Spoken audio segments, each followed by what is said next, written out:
Olá!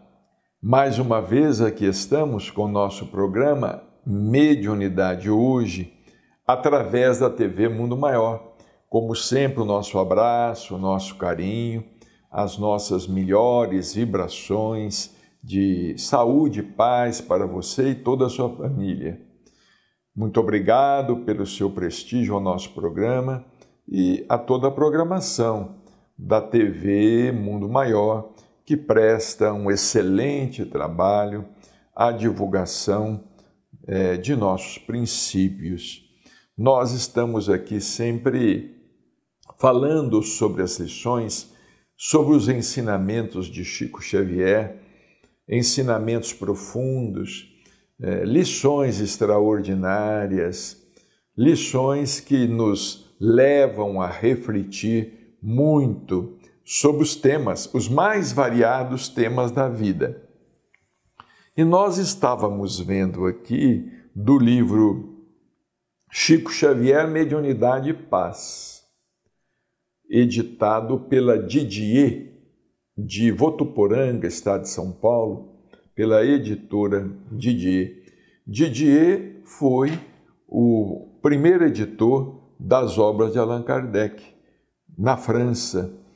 E nós estávamos vendo aqui algumas lições, algumas frases soltas que Chico Xavier disse numa entrevista há muitos anos atrás, em 1991, essa entrevista foi concedida à Rede Manchete. E várias frases, pensamentos foram extraídos desta entrevista. E ele disse assim, entre tanta coisa que ele falou, ele disse assim: não creia em salvadores que não demonstrem ações que confirmem a salvação de si mesmos. Não é? Às vezes surgem os profetas, os cristos, os falsos cristos e os falsos profetas que estão em toda parte, em todas as religiões, às vezes aparecem até no Espiritismo. Então Chico disse: não creia em salvadores que não demonstrem ações que confirmem a salvação de si mesmos. Como nos disse Jesus, a árvore é conhecida pelo fruto. Nós sempre devemos observar o fruto, estudar o fruto que a árvore é capaz de produzir, porque é o fruto que dá notícias da qualidade da árvore, da espécie da árvore. Então, principalmente nos tempos atuais, surgem muitos, não é? Surgem muitos se dizendo mensageiros, missionários, estão aí, às vezes, se propondo a resolver problemas, os mais variados problemas. Chico disse: não creia em salvadores que não demonstrem ações que confirmem a salvação de si mesmos.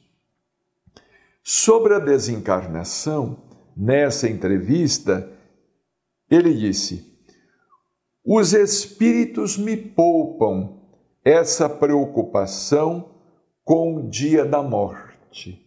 O repórter perguntou a ele se ele sabia o dia de sua desencarnação, o dia em que ele haveria de deixar o corpo, não é?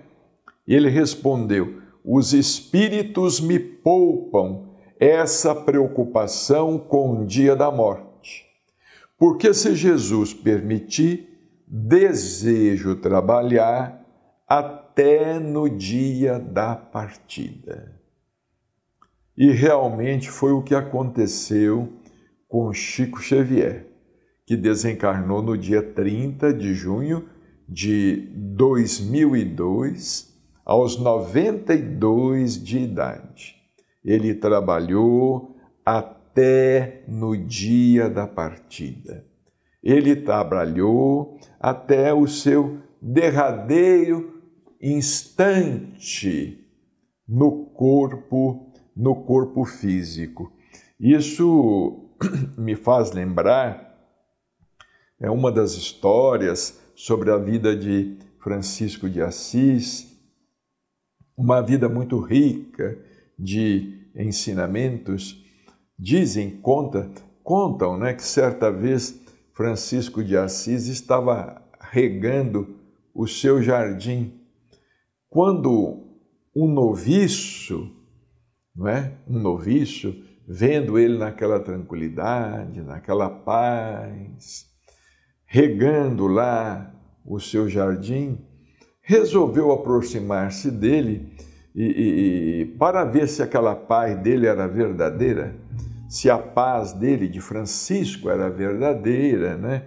Resolveu aproximar-se dele e de chofre fez a ele uma pergunta, não é? Fez uma pergunta assim: Pai Francisco, se o senhor soubesse que o senhor iria morrer hoje, o que é que o senhor faria? Não é? Para ver se o perturbava naquele instante ali.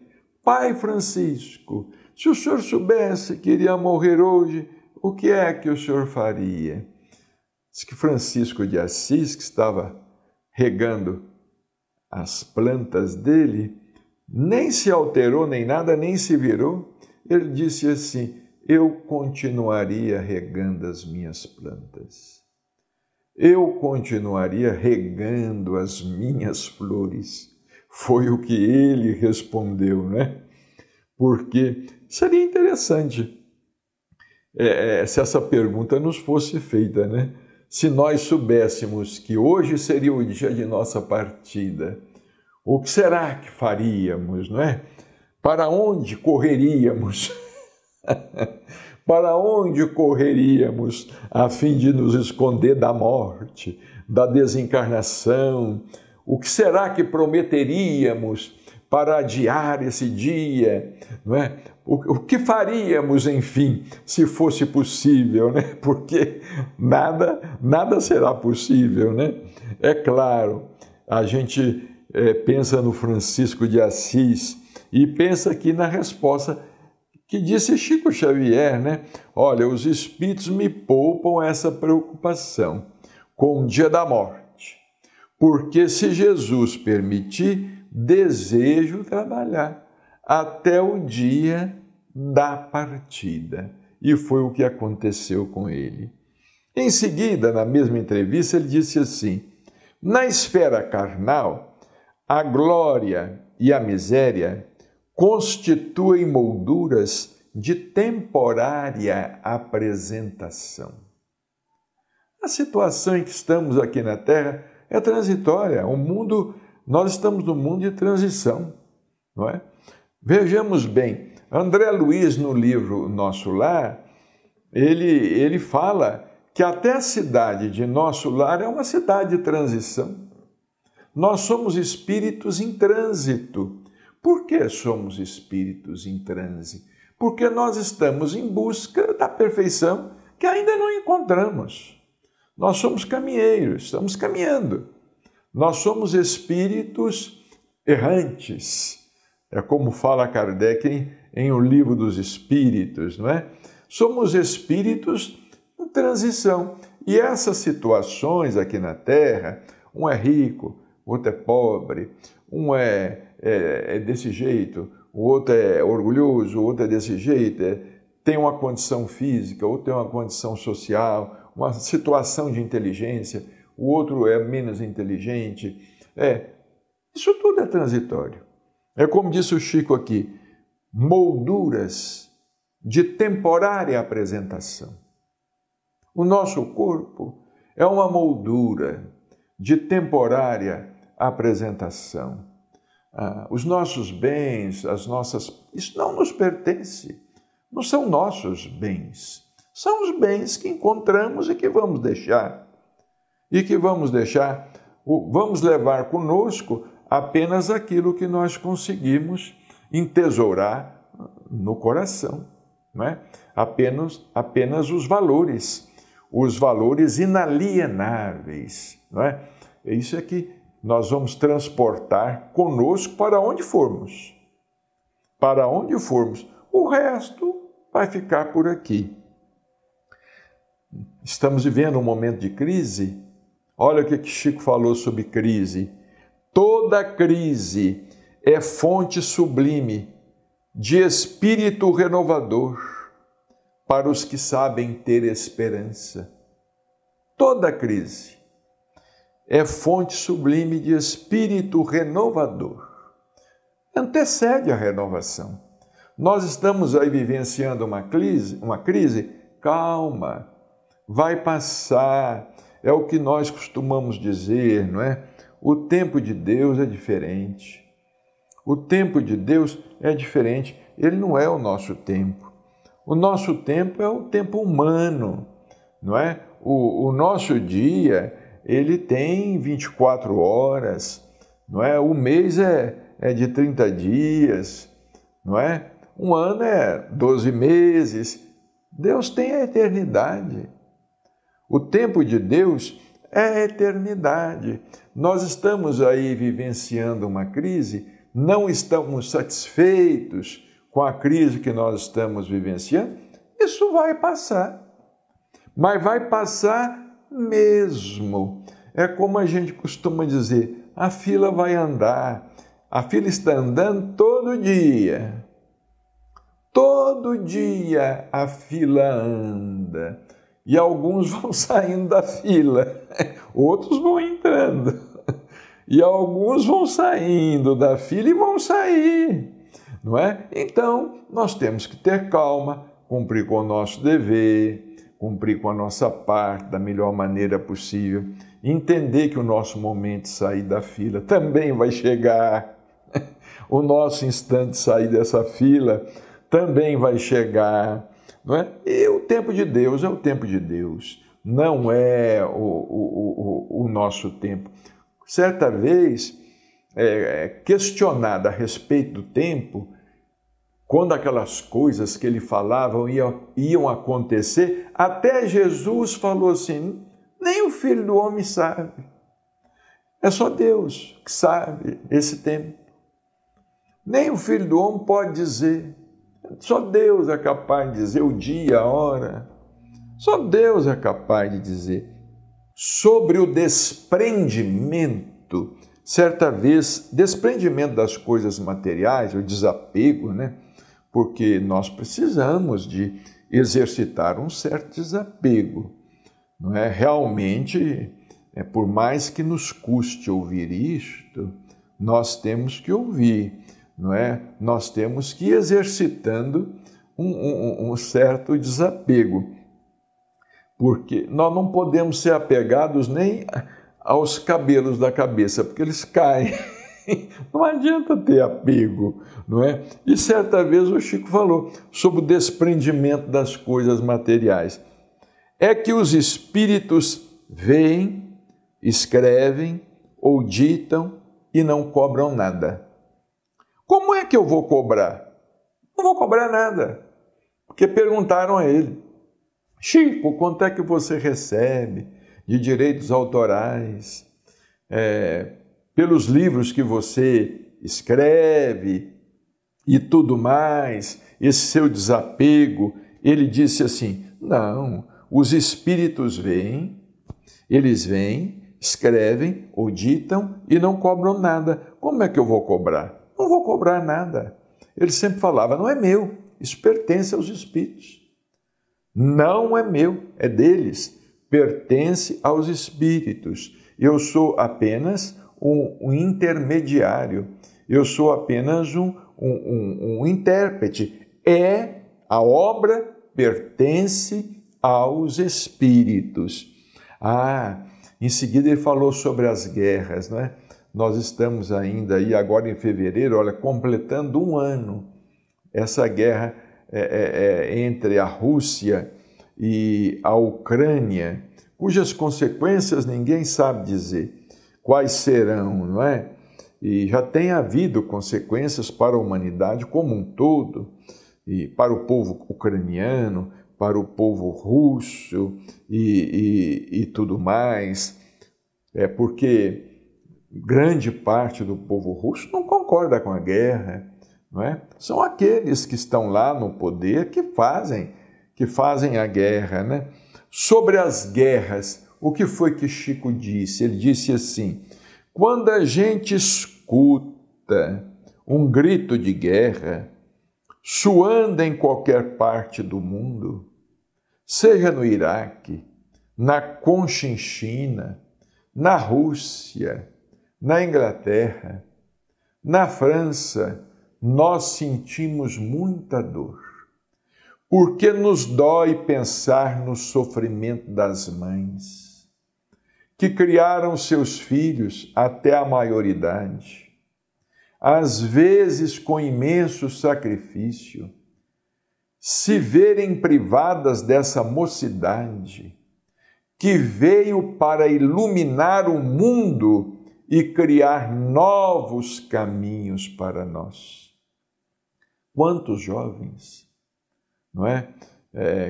Desencarnam, quantas vidas promissoras, porque a guerra é uma besta enfurecida, não é? A guerra, ela não só pesa nada, destrói tudo. É como se fosse um trator monstruoso passando em cima de tudo, não é?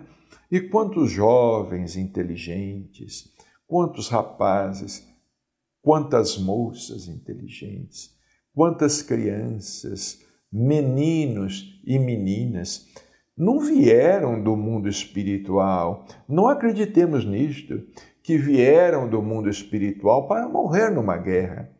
Pode ser que alguém tenha esse karma. Pode ser que alguns tenham esse karma. Mas, por exemplo, olha, a esse respeito, o Espiritismo realiza estudos e estudos mais profundos ainda precisam ser realizados. Por exemplo, se vem um avião, não é? Vem um avião de guerra, e joga uma bomba numa cidade, não é? Uma grande bomba numa cidade, e essa bomba ali dizima 1.000 pessoas, 2.000 pessoas, 5.000 pessoas. Nós não podemos dizer que todas aquelas pessoas tinham que desencarnar exatamente assim. Isso é um karma cego, isso é irracional. O Espiritismo é fé raciocinada. Claro que talvez não tiveram merecimento espiritual para estar longe dali. Talvez não tiveram merecimento espiritual para estar longe dali. Mas também não tiveram como escapar. Não tiveram como escapar. E eram vidas promissoras. Muitos são, ou poderiam ser, ou certamente eram portadores de grandes coisas para a humanidade. E desencarnam. E nós lamentamos profundamente. Não existe morte, mas interrompe o curso do espírito na Terra. O espírito tem que voltar ao mundo espiritual, volta ao mundo espiritual, esperar por uma nova encarnação, esperar por uma nova existência, não é? Esperar por uma nova mãe, um novo pai, uma nova família, uma nova oportunidade, em circunstâncias diferentes. Essa história que muita gente fala, tinha que ser assim. Não é bem assim, não. O Espiritismo não é cego dessa forma, não. Isso não é assim. Isso é consequência de nossas ações, do nosso livre-arbítrio e porque nós vivemos num mundo de provas e expiações. Quem vive no mundo de provas e expiações está sujeito. Às vezes está sujeito a uma bala perdida. Quem vive num mundo de provas e expiações, às vezes a pessoa está caminhando aí na rua, tem alguém atirando por ali, vem uma bala perdida, acerta aquela pessoa estava ali naquele exato momento. Uma vez nós recebemos uma mensagem de uma jovem assim, que ela desencarnou lá no Rio de Janeiro. Ela fala, ele era um jovem, ele fala com o pai, assim, meu pai, olha, 1 milímetro a menos, eu teria escapado. São as circunstâncias do mundo em que nós vivemos. Estamos todos sujeitos. Igual muita gente falando aí, essa questão da pandemia. Não, é porque são espíritos que estão sendo exilados. Não são, não. Porque os que realmente precisavam ou precisam ser exilados ainda estão todos por aqui. O vírus ainda não encontrou o endereço de nenhum. Ainda não encontrou o endereço de nenhum. O que nós vimos aí na pandemia, como disse o doutor Inácio Ferreira, infelizmente, foram muitas vozinhas que partiram, muitas mães que partiram, muitos pais, pessoas generosas, bondosas, muitas pessoas aqui em Uberaba que eu conhecia, pessoas boas, generosas, pacíficas, pessoas que estavam trabalhando e partiram. Os malandros estão por aí. Mas a fila anda, não é? A fila anda e a hora de cada uma há de chegar. Aí Chico, em seguida, ele falou, eu creio que se nós, como povo, fôssemos educados para a tolerância recíproca, para o respeito à autoridade, para o trabalho persistente, sem conflitos entre empresários e trabalhadores, se nós todos nos uníssemos para compreender as necessidades desses valores espirituais na vida de cada um, ou de cada grupo social, nós teríamos um país extremamente venturoso. Não é questão de ideologia política. Ideologia política é interesse de grupo. Ideologia política é interesse de grupo. É o que o Chico fala aqui, ó. Se todos nós fôssemos educados, todos, educados para a tolerância recíproca, para o respeito à autoridade, para o trabalho persistente, sem conflitos entre empresários e trabalhadores, se nós todos nos uníssemos para compreender as necessidades desses valores espirituais na vida de cada um, ou de cada grupo social, nós teríamos um país extremamente venturoso. Mas, infelizmente, fica isso aí, ó. Vocês nos desculpem, fica essa vergonha aí que está acontecendo aí, ó. Esse lamaçal, esse pantanal imenso e do qual ninguém escapa. Nem nós escapamos, estamos aí. Fica essa coisa horrorosa de envergonhar a gente, envergonhar o mundo todo, e cujas consequências são as piores possíveis. É uma questão de tempo. Então, que Jesus nos abençoe, que Jesus nos ampare, fortaleça, muita paz e até o nosso próximo encontro.